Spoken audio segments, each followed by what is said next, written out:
it's Scott Manley here with part 10 of my EVE Beginner's Playthrough Guide thing. Basically, Saturday I didn't actually proceed with the arc. I actually took a detour and did a couple of different things, which you might want to do when you're not perhaps grinding missions. Now, I actually went out and joined a nullsec PvP roam that is run by Red vs Blue. It's called RVB Ganked, and to gank is to kill somebody, if you didn't know the lingo. This is basically an open for all, free for all roam where you can join in, and there's generally a theme. The theme this week was ships that had been banned during the tournament, and I chose to fly a Griffin. Now, as a Minmatar, you're not born with the skills to fly a Griffin because it is a Caldari ship, but it took just a couple of hours to train up the skills to fly a Griffin and then the skills for electronic warfare, and so we headed off into Providence, and I'm flying around, and this is more or less what happened. Now, you'll notice this fit is absolutely terrible. I don't have particularly good skills. I have missile launcher, I have rocket launchers. I have 5 ECMs in all my mid slots, and they're in order there. You see multispectral, then there's the well, I can't remember the names, but the yellow one is for Amari, and then the blue one's Caldari, the kind of green one, turquoise one is Galanti, and the red one is Minmatar. So you're supposed to match these up to the ships to get the most effective jamming skills possible. You can't even see the ship because I'm zoomed all the way out, so this is a terrible example for you all. Nevertheless, we're warping around, and you can, if you listen to the chatter, you can hear like, oh my god, get to the gate now and kill everything. You'll notice in my lows what I have is a damage control to increase my resistances and an armor plate. Armor plate increases the number of hit points you have in armor. It doesn't increase your resistances. So yeah, we were all ordered to basically get on the gate and jump through and engage the fleet, and you can see everyone jumping in, and this is where it all goes wrong. You see, the residents of Providence had decided to put spies in RVB Ganked. So you see a small number of ships on the gate, and suddenly they are all warping in en masse. Watch these ships warping in. These are all essentially hostiles, protecting their region, but we were just flying through for fun. So this is mostly Drakes and battle cruisers fleet, and I'm like, oh crap, what am I gonna do? And I start trying to pick targets that I can just target, and that is a bubble going up. A bubble is a warp suppression sphere. Inside that, nobody can warp away, therefore it holds everyone down while you kill them. You see, first thing I did was I started jamming an Omen or an Oracle, and then I started jamming a Drake, and then I myself got jammed, and at this point I am now primary target. So I realise that my damage control isn't on, but I am primary target because I am in an ECM ship and nobody likes ECM ships. So I die very quickly. I had hoped that I would kind of come in and be able to get some kill mails and show that even a 5-day-old character can get on kill mails. Well, I didn't quite get on kill mails, but I did annoy somebody enough that I was considered to be a primary target, more important than anyone else. Given that I have no skills or no skill points worth saving at this point, I just kind of hung around. You can see I have 2 timers, 2 red circles. The second one is how long it will be before I could jump out the gate and attempt to escape. So I'm just sitting on the gate, and I could jump out in about 15 seconds, but I just choose to hang around so that I get podded and go home. I set my clone station to be in Arnon, I think, where I was actually doing the epic mission arc. But I'm just sitting here waiting for somebody to shoot me. At this point, yep, I could jump out, but there was only one person targeting me. And why would they shoot an innocent pod when there's plenty of other targets on grid that could be shot at? They would have to have some sort of, hatred for pods, and, some small-minded person that would decide to pod somebody that was only 6 days old. Oh, and I see a little message coming in that I got some money from a bounty contract. That meant that one of the pilots the fleet killed had a bounty on his head. Unfortunately, it's going to be shared between like 100 plus pilots that are in the fleet. Most of those ships there with markers on them are hostile at this point. There's a lot of Drakes there, which is really interesting because Providence is supposed to be supposed to be the domain of Amarian loyalists, and it used to be you'd go to Providence and you would get attacked by fleets that were entirely Amarian ships. Nowadays, they just let anybody in. It's kind of a shame. Providence was originally all about role-playing, not anymore. And so yeah, that was me getting podded. There's my corpse, floating in space, but my brain is being uploaded and transferred into my new clone body so that I can continue my career as an immortal capsuleer. So there are Arnon, Moon 3, Sisters of Eve, Bureau, and loading. I'll be back in my quarters in no time and ready to fight again. You can just hear the chatter in the background. Things did not go well. Basically, the residents of Providence, you know, they had spies in the fleet and they headshotted all our commanders so that we couldn't call targets. It's just not cool. I mean, when we fly up against Test, they would like send out equivalent fleets. Yep, there I am. Yeah, I've noticed I've changed my character up a little because that was boring. So if I look in my combat log, I can see what happened to me. That's not there we go. Combat log, no kills found. Show losses. There we go. I've lost a griffin and I have lost a pod. So yeah, this guy decided to kill my pod. Yes, and well, look, you see, it took 5 people to kill my kill my griffin. Or 6 people to kill my griffin. I must have been a major threat for them to target me like that, huh? I may not have got any kills, but I did actually make a difference because it distracted 6 pilots for but a few seconds, and I probably jammed a couple off them as well. Somebody else step up, come on. And yeah, there's my bounty payment from Concord, a grand total of 800 and something ISK. That's what happens when things get split like 100 ways for the Gank fleet. So yeah, my attempt at PvP with this young character was really bad. I should have gone in a less obvious ship. Now the other thing you can do is, say you are playing other games. Now the thing about EVE is a lot of people play EVE at the same time as they're playing other games. Say you're, for example, working on a mission to the planet Eve in Kerbal Space Program. You could play EVE online in the background and have things do things for you, right? And one of the common things to do in the background is to mine. So what mining involves in EVE, you've already seen. You go up to an asteroid belt, and I've got this one here. It's in the home system. I'm just setting up my overview. Note that I have modified my overview to be far more complicated. This is because I loaded it in for the roam. I had it sitting around. So yeah, I target a couple of asteroids, go in using my afterburner within 10 kilometers. And once there, we will activate the two mining lasers.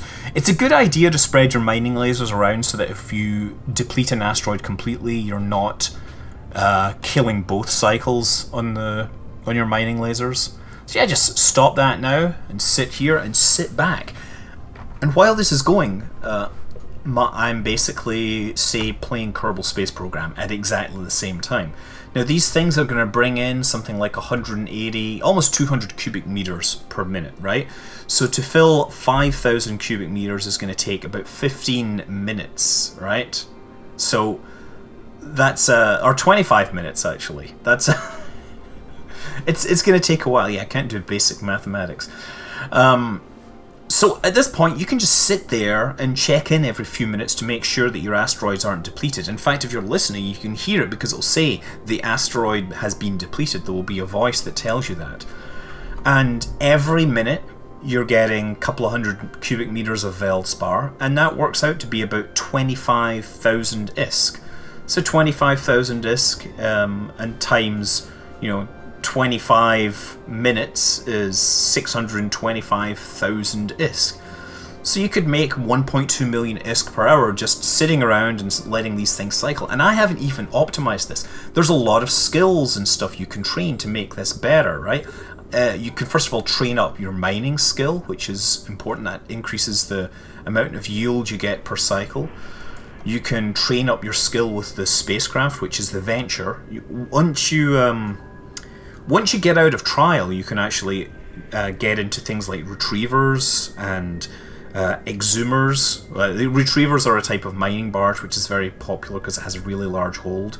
There's three types. There's the skiff, the there's the procurer, the retriever, and the coveter are the Tech 1 versions. And then the Tech 2 versions are the skiff, the Mackinaw, and the Hulk. The Hulk used to be king of everything in terms of mining, but nowadays it ain't so hot. But yeah, anyway, you can train up mining. You can also train up a science skill called astrogeology. That will help. You can upgrade your mining lasers to be better. If you train mining to level 4, you can get Tech 2 mining lasers, which are much better than Tech 1. You can train the mining upgrade skill, which will let you fit the equivalent. It's the equivalent of weapon upgrades, but they increase the amount of yield you get from mining stuff. So typically they sit in the low slot and they increase your yield, but they also increase the amount of CPU that your mining lasers take. And that's the main thing. Then as a kind of secondary option, you can actually train up the refining skills. So you can train refining, then refinery efficiency, and then you can train things like Veldspar processing, and that will mean that instead of selling the raw minerals, you can now get 100% yield out of these ores. So you can then sell those on at market value without having to, sell it on to somebody that is better at refining. Right now, the loss you get from the refining is rather large. Yeah, so here's some of the skills. What have we got? We've got, let me see if I can find it here. Mining. Yeah, so that's the mining skill. You see, it says 5% per level. That's great. Then we have, where is it? Yeah, we have mining upgrades, which is very important. That gives you the skills to actually use the mining upgrades. The good thing to have, so like mining laser upgrade 1 will increase your yield by about 10%, but it will increase your CPU. And further down the list, under science, you have astrogeology, which increases your yield by 5% as well. So that stacks on top of your regular yield. It's good. There's a lot of skills to train. You can definitely increase your rate quite a lot. Yeah, there are 5,000 units of Veldspar. Time to sell it and make me some money. Anyway, as I said, this is a good thing to do if you can do something else at the same time, but don't make it your primary activity. You will slit your wrists with boredom. So yes, back to the Ark. Now, if you remember, we had arrived at a location called Harrogret.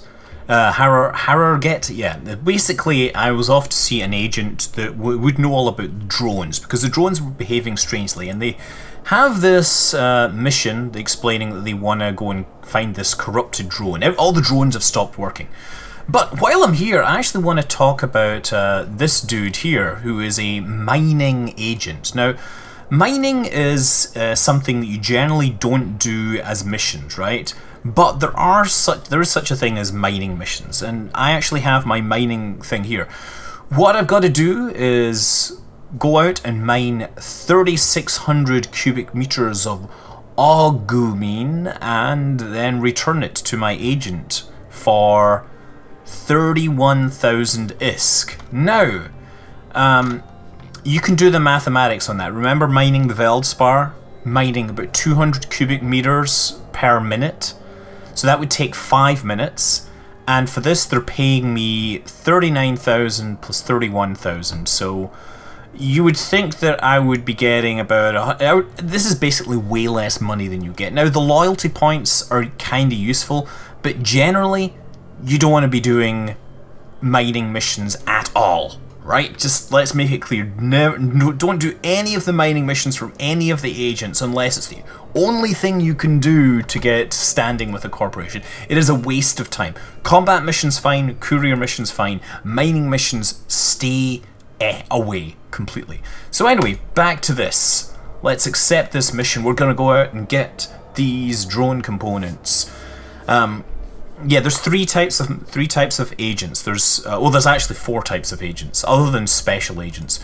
But the 3 main types of agents you have to deal with are combat agents or security agents, courier agents who give you courier missions, combat agents give you combat missions, but sometimes there's a courier mission in there.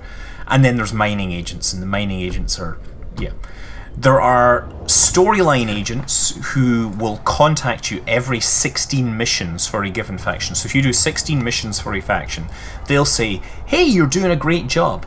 We've got a special mission for you, and the special mission generally has much better rewards, and it also gives you standing with the faction rather than just the corporation. So it's very important to do these things. Oh, wow, okay, so there's a lot of Veldspar in this area.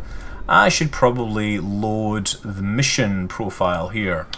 So let's go and deal with these drones.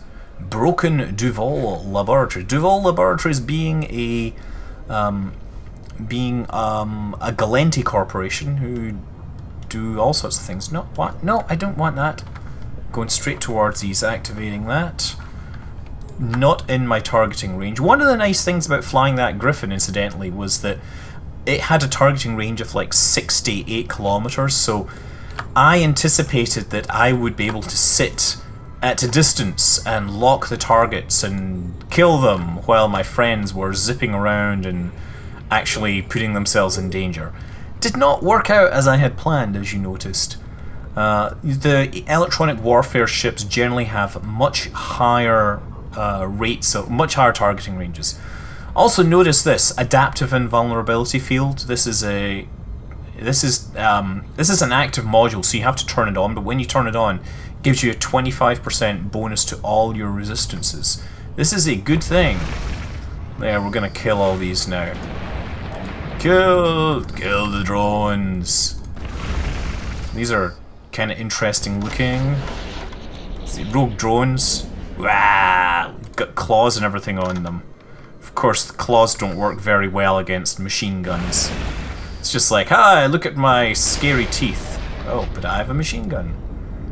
Okay, so I guess I need to load overview pro. This is not cool. Where is the stuff that I guess I need to loot. This overview setup is not really good for load overview profile salvaging. Okay, this is really bad. This is an overview profile that was provided to me by let's just use loot. Yeah, this was provided to me by a member of Goonswarm. It is a standard overview profile which is more or less designed for nullsec life rather than flying around these missions, which is why I can't find anything. So I'm going to switch back to load default general and then perhaps add these rats as well while I'm here. Add these wrecks. Corrupted drone. Let me see what's in here. Loot it. Excellent. And where's the wreck? Is the wreck here? Thought I would add the wreck. Well, never mind. Let's go back to base. Agent home base. Dock.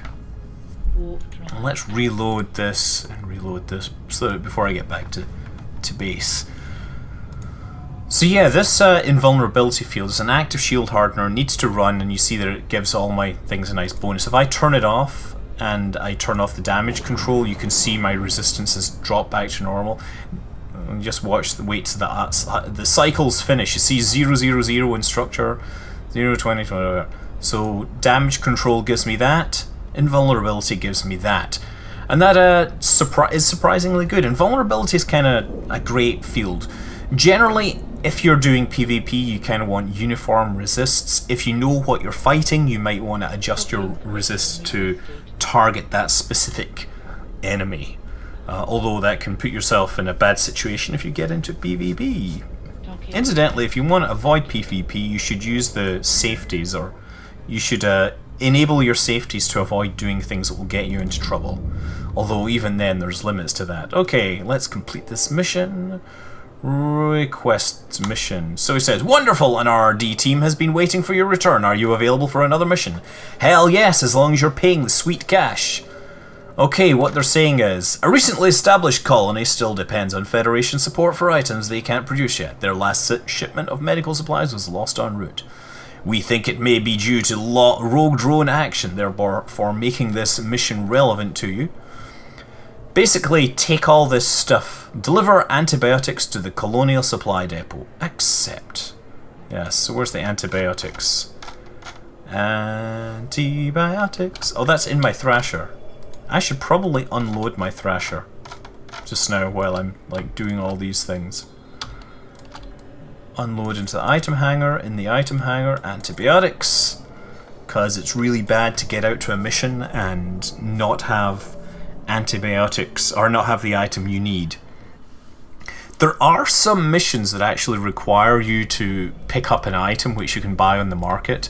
There used to be a bunch of special delivery missions which involved flying out and picking up spiced wine, but you could actually just buy the spiced wine from the market and then use it and hand that to your agent, and then you didn't have to do the mission. They fixed a few of those, but it's still certainly in there. Certainly it's a problem. So yeah, the safeties, right? There's like a enable safety will stop you doing anything that will get you a suspect flag. Partial safety will let you do things that will get you flagged as a suspect. For example, shooting at somebody else that is a suspect. And finally, disable safeties lets you do things like attack a ship that you know will get you concorded. So a lot of the time you want to keep it green unless you know that you're getting into combat. People apparently don't tend to use partial safeties. They either have them disabled or enabled. They tend to not have the partially enabled version. Okay, well, we gotta approach the Colonial Supply Depot. The Gallente stations really like this, I don't know, this giant glass sheeting. As I said, they like their kind of art. For some reason, they seem to like these big, glass shield things. I'm not really sure what the purpose of that is, but it does look pretty pretty. Ooh, look. There's a whole city in there. Isn't that nice? Ah! Oh, yes. And now the thing changes around. See, I should probably do this. LCS, if you see this icon, it's generally not something that you want to destroy. LCS means Large Collidable Structure. Gallente Station, 42 kilometers away, but I am traveling towards the Colonial Supply Depot. The gas storage silo. What is that kind of overview? Show info on it. This enormous metal silo bears many marks of meteor hits, suggesting it's lingered here for a long time. But they told me the colony was just recently founded. Wait a second, I am suspicious they may not be telling me the truth here. Either that or they have just used a stock description here. Ah, crap. Come on. Thank you. Antibiotics in there. And then head back to base, I guess. Agent Home Base, talk. Some of these missions are just there to teach you how the thing works. Others actually tell you useful things. Where are we? Okay, heading back to the station now. So, what more was I talking about? Yeah, I was talking about refining. One of the interesting things about most of the items, as I said, most of the items in the game are made by players, and they're made by taking minerals and they combine it with a blueprint and they get an item out. It turns out you can actually run most of those things in reverse. You can actually take almost any item and melt it down into its constituent minerals, and that actually serves to set a base value for many items.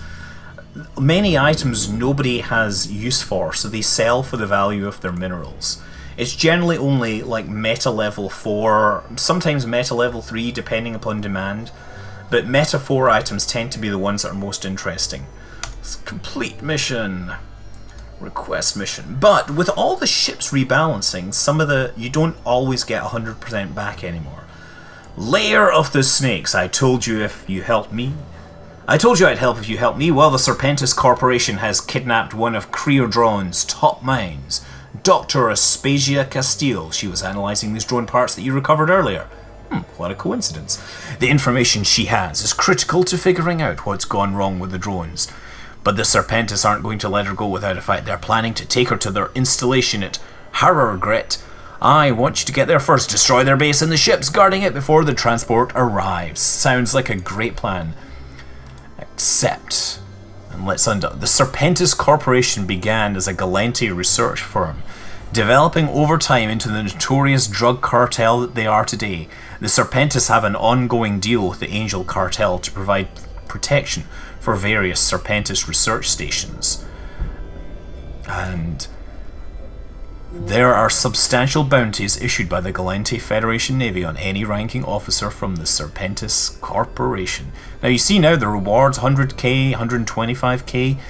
Thinking mining, that would be, 9 minutes. So if I can complete this mission in like 9 minutes or less, then you're making more money than you would mining. And that's actually quite easy.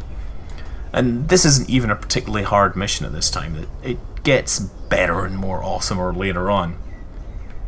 If you remember, I was talking about the pirate ships, how the Serpentis ships and the Angel ships both need to have skills for Gallente and Minmatar ships. That's partly explained by this. The two agents or the two factions work very closely together. And the Daredevil, for example, is like a Minmatar ship with blasters, whereas the Dramiel is like a Gallente ship with autocannons. It's kind of interesting the way those work. The Dramiel for a long time was the fastest spacecraft you could get.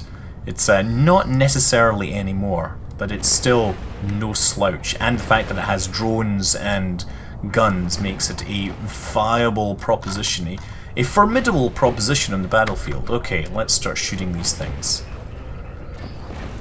So these guys are flying Atrons, and he's not going to last. This one is in a Velator. He's going to take about one hit before dying. Oh yes. Just keep targeting things. You can set up auto-target in some cases, but it doesn't help you very much. Oh, that's a bad idea. Corelli Scout. Let's orbit him.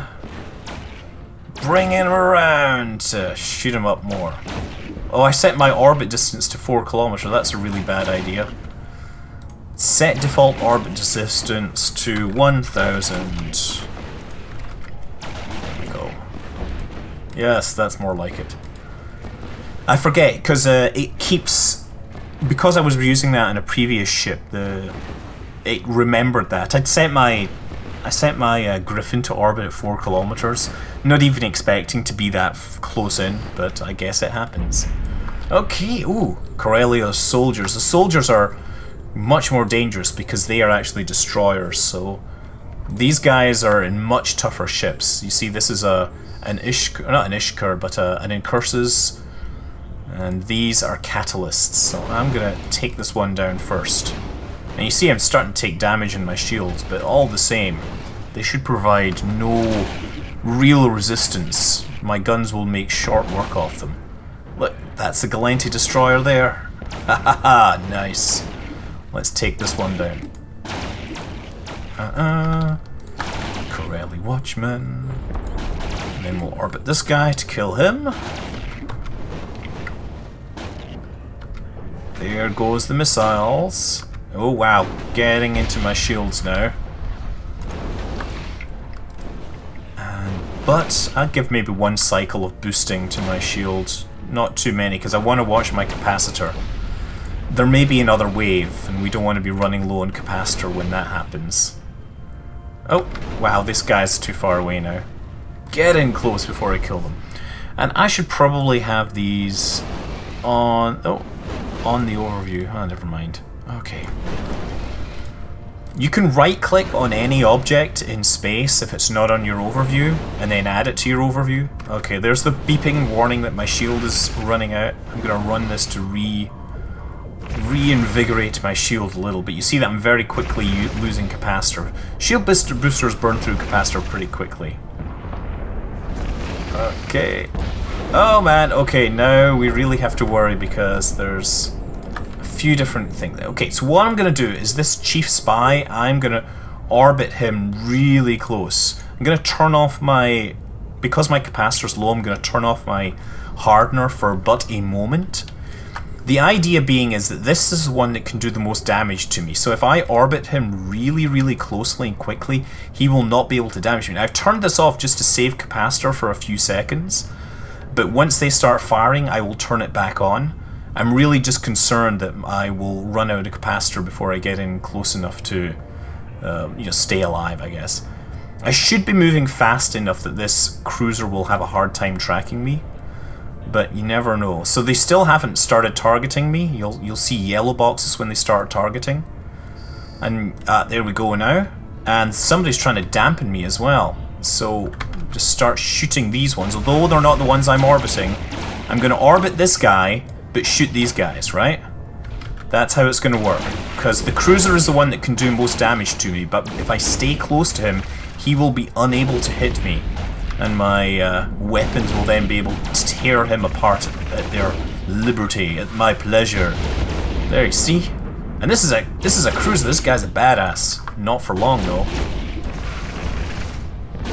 Yeah. It's just gonna... The target... The camera follows the target, basically. So I zoom out a little, you can see me kind of just flying circles around him. And most of his guns are missing me. 25 to Corellum, Chief Spy. See, misses you completely. And yes. Okay. Inferno Rocket deactivates. Excellent. And what I'm going to do is right click, add rec to overview. There's a lot of things here.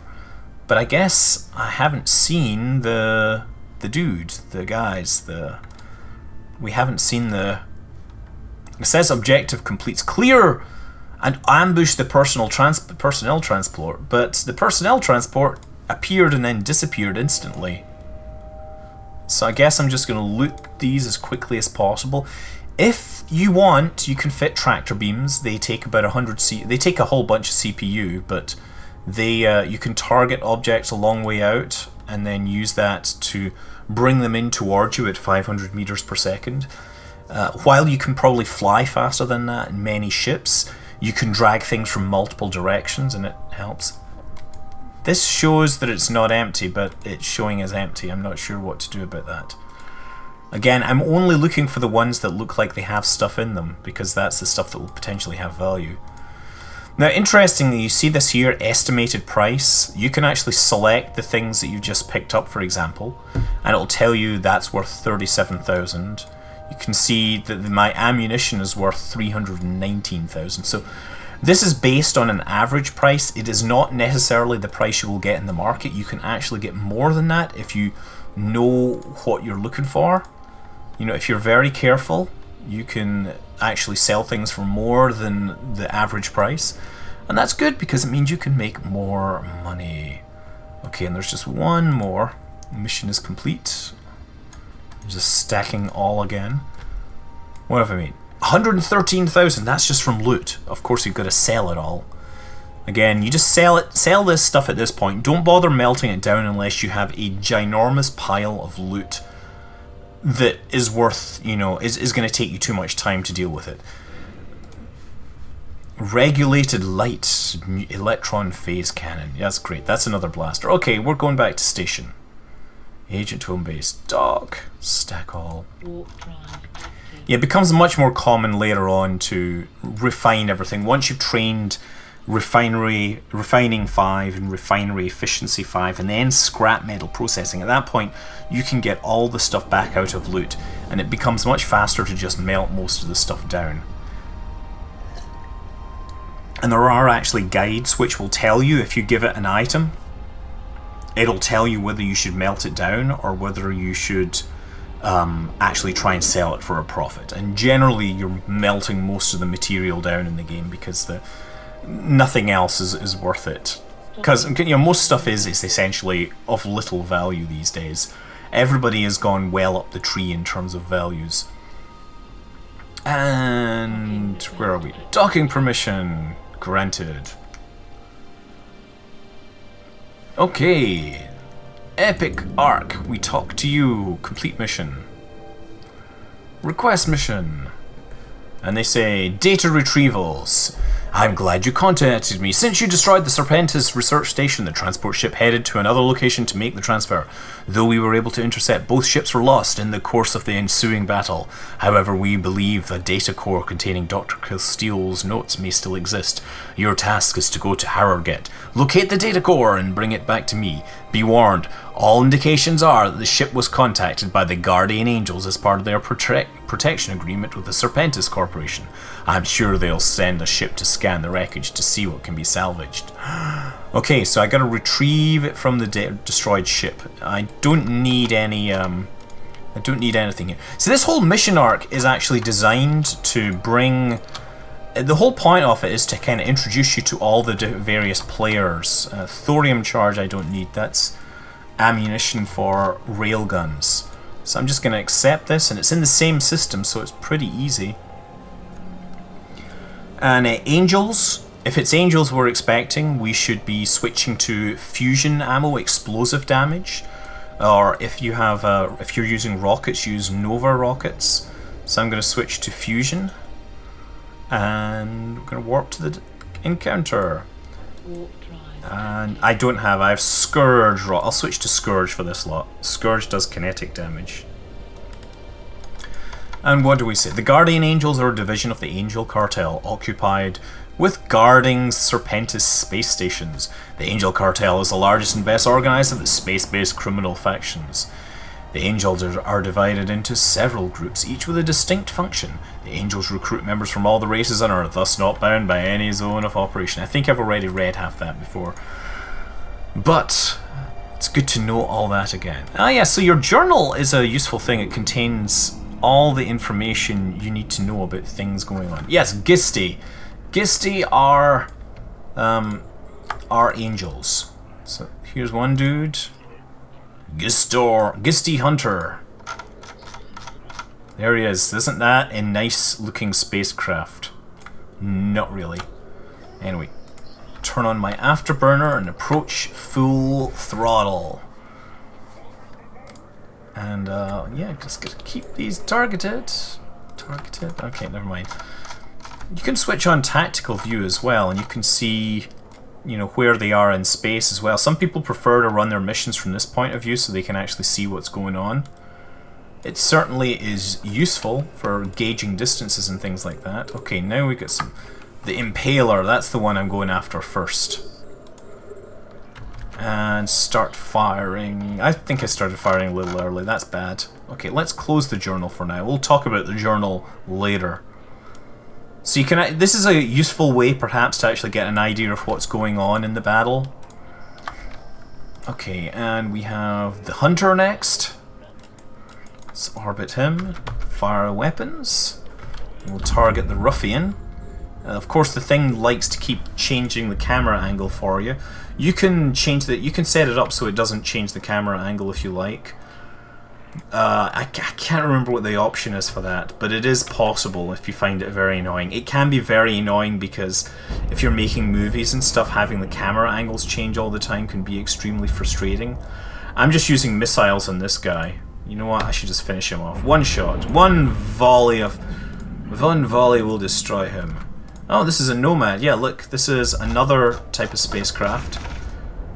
Oh, that's it there. That is a slightly different one. Still pretty awesome looking. Oh shoot, there's more angels coming in. I should probably make sure I'm targeting and destroying these things. Okay. Target. This guy's a Gistier Defacer. Okay. This is the one that I want. Come on. Die! Okay, Defacer. He's in closest. I'm gonna start regenning my shield now. I just gotta keep these things targeted. I'm being target painted by them, which makes me an easier target. Not that it matters. And I'm gonna turn off my cap regen. Not my cap regen, my shield regen, my shield booster. Because we want to keep our capacitor from going dry. If you let your capacitor go completely dry, then it takes longer to regenerate. You regenerate fastest about 30%. So if you let it go completely dry, then it actually takes longer. So yeah, there's an angel forward again. We should just orbit that because it is the biggest target and will have the worst tracking. It'll have the heaviest hitting guns, but they will not target me at range. So just keep these things targeted, and ultimately we're hoping to get around and not take damage from this Angel Scout. This cruiser, the cruiser you can see has the biggest cross, right? So we're aiming to get in close around that so that he can't hit us. And there he is, he's trying to hit us. I guess I could just start hitting him from here. The Nomad will no doubt be will get a few hits in because he's going to come in straight at me, but I don't see him being a major threat. I think I'm going to kill this cruiser before that Nomad gets close. My destroyer does plenty of damage. Okay, now it's just this guy left. Come on, getting close. Come on, come on, come on. I can hit him from this distance. There, see, the explosive ammunition does a lot more damage to them. If I could show you, I could switch to different damage types. Okay, so let's clear up this site. And while I was clearing up the site, I was going to show you what the journal is. The journal has tons of different things in it, right? So obviously you have the missions. Research is for R&D missions, which you can't do as under a trial, but R&D missions, what you do is you basically train up some research skills, and then you go to an agent that does R&D, and then they say, hey, I'll do research for you, and every couple of days they give you research points, and you can spend research points to buy data cores. And the data cores, of course, you can then either use to invent things, or more likely you can sell on the market to people that want to invent things.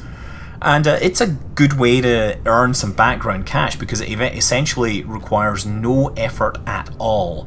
You can just leave them running and every few months go in and pick up all your data cores. It's worth training into it, although you know it can take some time to invest in it.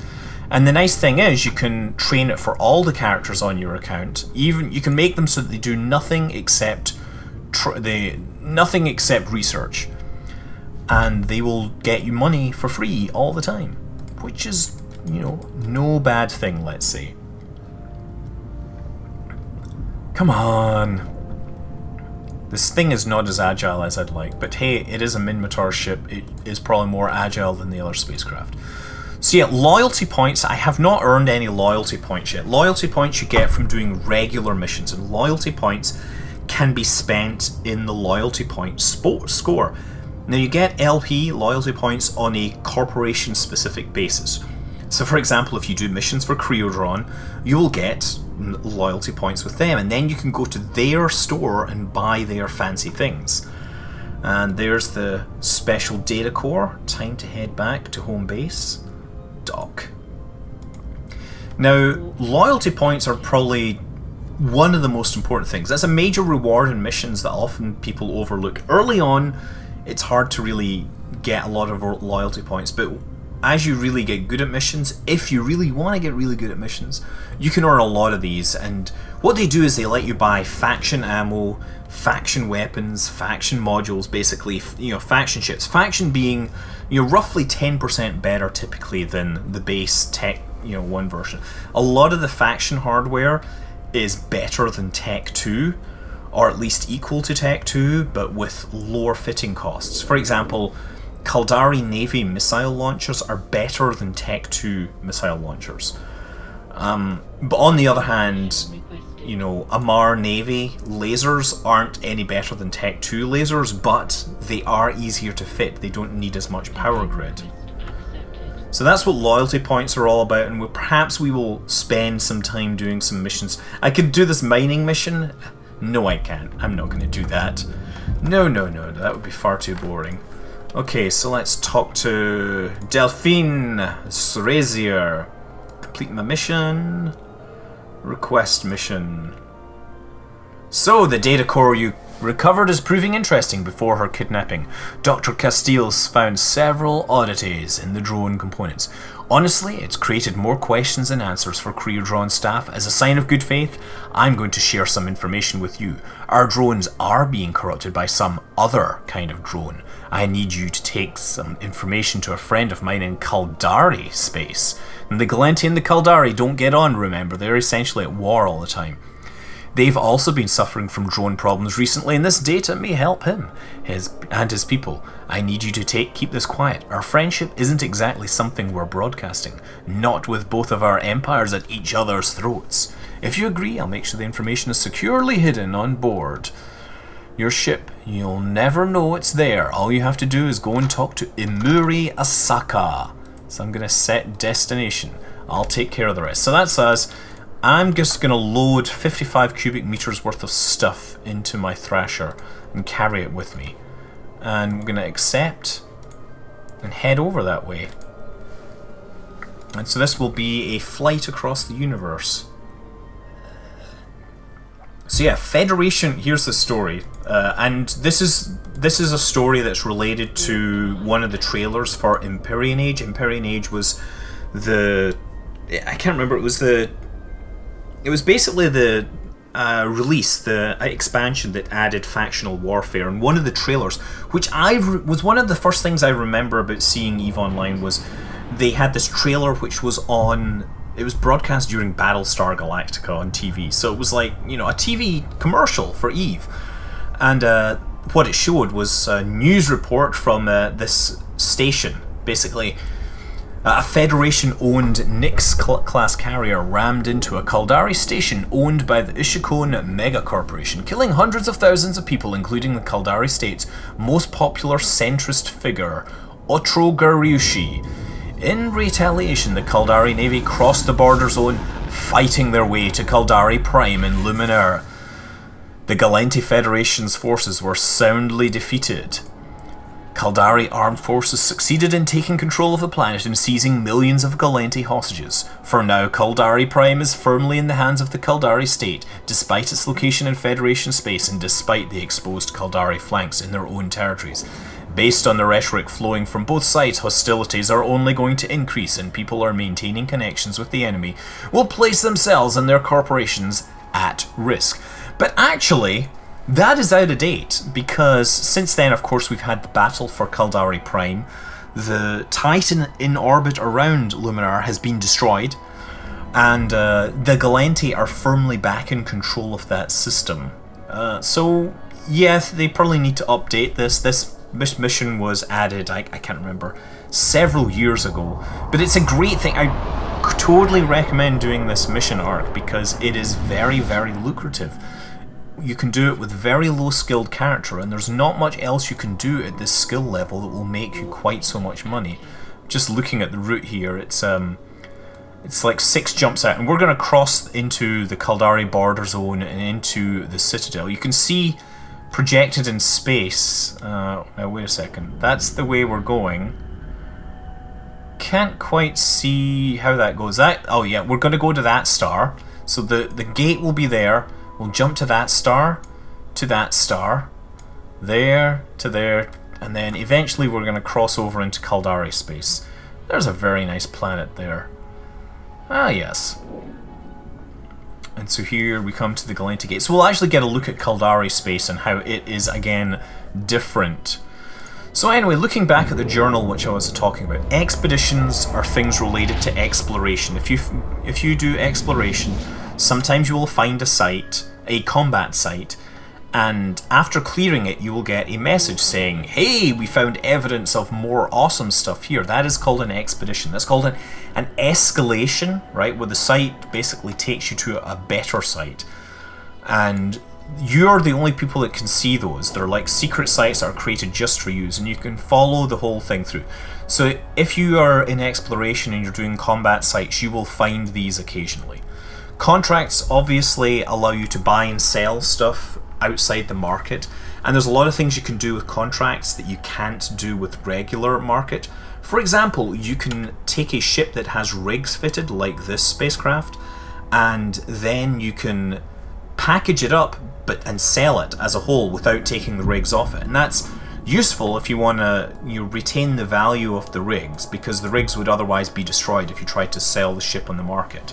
It's also good, for example, if you are a corporation and you want to make ships available to your corporation members, which are pre-fitted in a certain manner, which perhaps is an officially sanctioned design for your spacecraft. So you can sell pre-fitted spacecraft.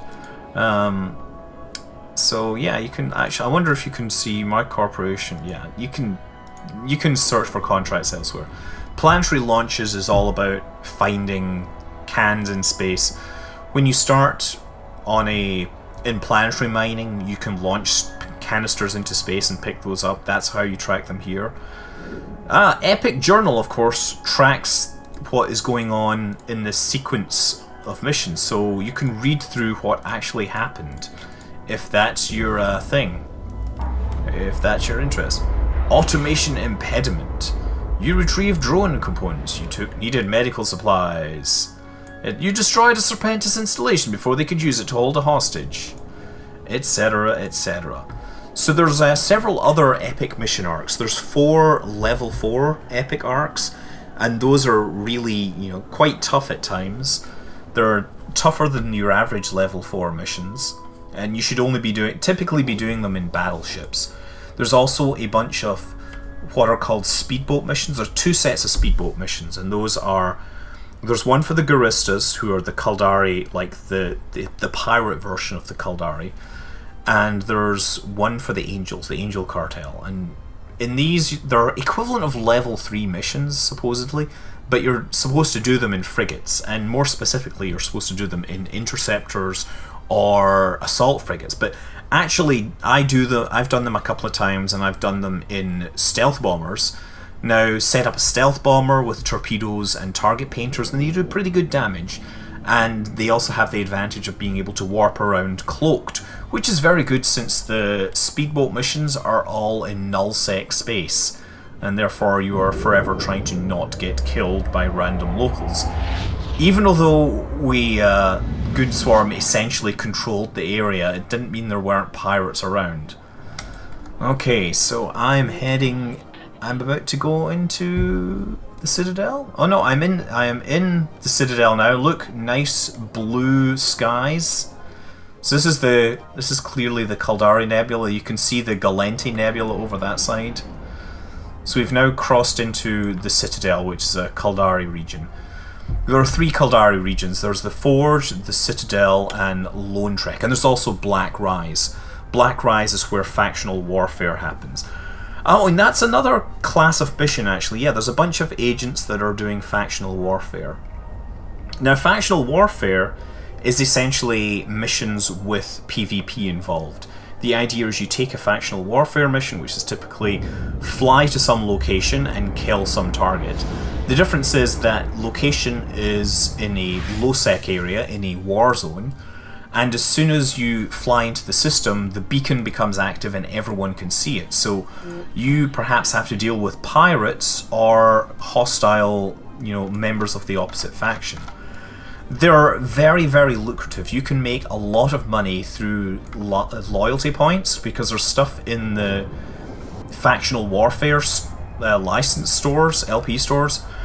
Loyalty point stores, I keep saying license point stores, loyalty point stores. There's stuff in there that you can only get from those stores, and furthermore, things like spacecraft are much, much cheaper in those stores. So getting spacecraft from the regular stores for the regular corporations isn't worth it anymore, because the factional warfare stores have taken over essentially by undercut them. Now, I don't recommend doing factional warfare to any newbies, simply because what it will do is destroy your standings. It will destroy your reputation with these other corporations. Aha! So what do we have here? Not available. We have a whole bunch of missions not available to me. Great. I was hoping that I'd at least have a level 1. We've been dealing with the same drone corruption described by Zracier. We've managed to contain the contaminated ones inside a dead space pocket, but that's only a temporary solution. I need you to scout out the situation personally. I've been trying to get updates from my colleague in the field, but apparently she's having trouble getting clearance for outside communications. Fly over there and make sure the drones are still adequately contained. If they aren't, report back to me. Do not enter into any confrontations with the security forces attempting to contain the drones. Am I clear? Yes, sir. Okay. So this is easy enough. I'm just going to fly out into space and check out a region. And again, it'll be a 200,000 ISK, which will be nice. The Caldari are very protective of their way of life and warp to location, and tolerate only those foreigners that stick to the rules. Almost any time the Gallente seek to influence events inside the state, the Caldari are swift to label it as nothing less than a violation of their sovereignty. The Caldari paid a huge cost fighting the Federation, losing millions of people between the exodus from Caldari Prime and the war itself. So yeah, here we go in my awesome Thrasher. Yeah, we're training skills as well. I should probably check out my skill queue. Oh, look at this, just in time. My skill queue has 23 hours and 56 minutes in it. I need to add another skill to extend my skill queue. So let's take a look at what I should train. You know what I think I need to train more of? Is Afterburner. Where's Afterburner? Because I need to make sure I can use micro warp drives. So there, that's added to the list now. Excellent. And we get a nice little change in the music. Okay. So what does the journal say? Agents, missions. Okay, scout out the drone hive. Well, there's the drone hive. Let's fly towards it, 70 kilometers out. Let's keep an eye on this so we know when it's done. Or let's not. This is a very awesome looking structure in space. The drones build hives. You know, the idea is that there are rogue drones essentially that at some point became self-aware and they, you know, go off and they kill things now. They've also taken over large parts of the galaxy, like Ethereum Reach, for example, is a drone region. There's a whole lot of drone regions, and for a long time they were kind of interesting because drones never used to drop cash, they used to drop minerals. Aha! Arriving out of warp, it becomes immediately clear that whoever is handling security has little idea how to fight drones. Let's just warp back to base. Battleships patrol on the fringe of the swarm, seeming oblivious to just how vulnerable they are without proper support of smaller vessels. And here is the Caldari Navy battleships. They are probably a bunch of, yeah, they're a bunch of scorpions. What are they going to do? ECM them to death? Scorpion is an excellent looking ship, incidentally. Look at this. Scorpion. Scorpion, again, is also one of the most beautiful ships in the game. It was the first ship to be updated to the new texturing system, the V3 texturing system, which all ships are now updated to that, but there's still other assets. And it used to look a whole lot more uglier. Oh, it used to be absolutely sinfully ugly, seriously. Okay, Epic Art Agent. We'll complete this. And request this. What's now? The situation has got it complicated. The current security deployment won't last long against those So we gotta go here. Set. It's a courier mission. Set destination. And add waypoint. So we'll show the autopilot. We gotta go there and come back. I need to know more about the commander and why he doesn't seem to know what he's doing. I have a friend named Naichi Kuroda working at the House of Records who should have those answers. So we gotta zip over there and come back. This is a courier mission, and we shall be moving there as fast as we can. So you could just click on autopilot, but I'm trying to get this thing done, so therefore I'm going to do things more quickly.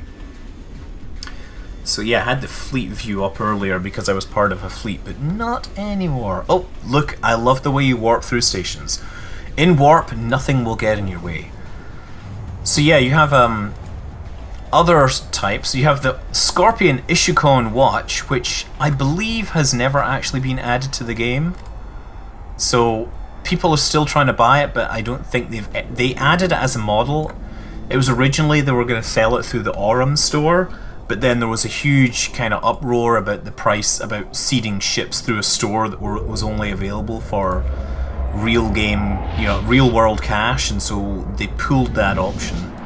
There is the Navy version of the Scorpion, which is camouflaged, which some people might wonder why camouflage is used in space. You'll find a lot of camouflaged spaceships. And my only suggestion would be that if you've read Accession by Ian M. Banks, there is a description of why spacecraft are maybe camouflaged, although I'm not saying that's the reason why Eve spacecraft may be camouflaged. If you look at any of the Navy issue, you'll probably see a few of them. Apocalypse Navy issue, well, that one's not. Argor Brutix Navy issue, let's take a look at it. Yes, there you go. Navy Battle Cruiser, camouflage. Caracal Navy issue, camouflaged. Dominic's Navy issue, oh, camouflaged. Yes. Not necessarily saying it makes any sense, but that's the way it goes. Dominic's also one of the ugliest ships in the game. Drake's one of the most ubiquitous ships for a long time. Well, this is the Navy version of it. The Drake was well known for being an incredibly tough nut to crack. You could tank these things out with the shield that would regenerate without needing power, and it could regenerate faster than many battleship shields. It was partly because larger ships tend to have their shields regenerate more slowly. Raven Navy issue, for a long time, was the king of mission ships because you could just load it up with missiles, cruise missiles, and fly into a mission and just kill everything one bit at a time. Scorpion Navy issue, I already mentioned. It is a tough spacecraft. It is not the same as the regular Scorpion. The regular Scorpion is an ECM ship, but the Scorpion Navy issue is a straight-up combat ship. Yeah. I'm just trying to think, what other awesome looking ships? I've already shown the Rifter, that's one of my favourite looking spacecraft. Oh yeah, there's the... oh, what do you call it? The Ferox is one. I don't think that's an ugly looking ship. Let me just try and remember what is awesome looking spacecraft, since I'm just looking around here. Frigates, advanced frigates. Oh yes, we have faction frigates, pirate faction. We have the Cruar, which is Blood Raider frigate. It looks like a shark that's smiling. It's like, hi, I've come to suck your blood. Yes, the Daredevil is the Serpentis one. It is, you saw that one earlier. You see that it's fit with blasters and it's very, very fast. The Dramiel, which is more spiky. You see that one? It's more like a, I don't know, big spiky thing. The Succubus, which is the Sancha. The Sancha, if you remember, are space zombies. They're kind of like the Borg. And the Worm is just like a version of the Caldari Merlin hull. So yeah, that one's not... The Navy factions, they have slightly different versions. They have the Hookbill, the Federation Navy Comet, which used to have this awesome blue light here, which made it look like a cop car, but that got changed. The Imperial Navy Slicer, which definitely looks cool. Okay, what are we going to do here? No, I'm not going to complete this mission. I'm going to pick up this and head back to base. Hidden data sheets. There are... no. No, yes, it tells me you're about to undock without the cargo required for your in-progress mission. That is a great thing to tell people that. Okay, so the Imperial Navy, and then the Republic Fleet Firetail, which is supposed to be a version of the Rifter, but looks nothing like it. Yeah, those are not the way to go. Now, yeah, awesome looking ships. One of my favorites. Where is it? No, that's not here. Where's the? Oh, is it maybe up here? Capital ships, capital industrial ships. Ah, yes, the Orca. This is one of the best looking ships as well. It looks kind of like an oil tanker. I mean, it's a cargo ship, but damn, it's a good looking cargo ship. And you can set this thing up to be really tough.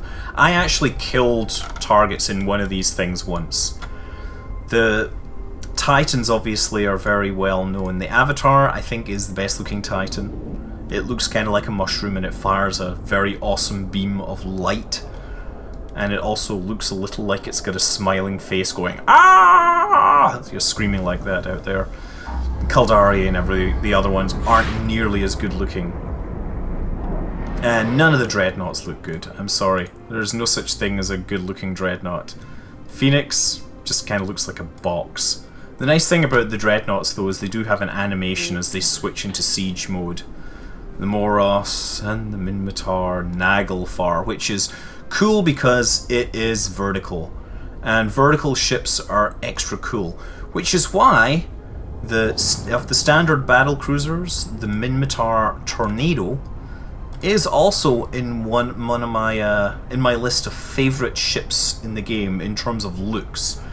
Now the Tornado, it looks like it's kind of upside down and backwards, and it's actually asymmetrical as well. So it wins on every single design, every single attempt to break with convention. It's vertical, upside down, back to front, and asymmetrical.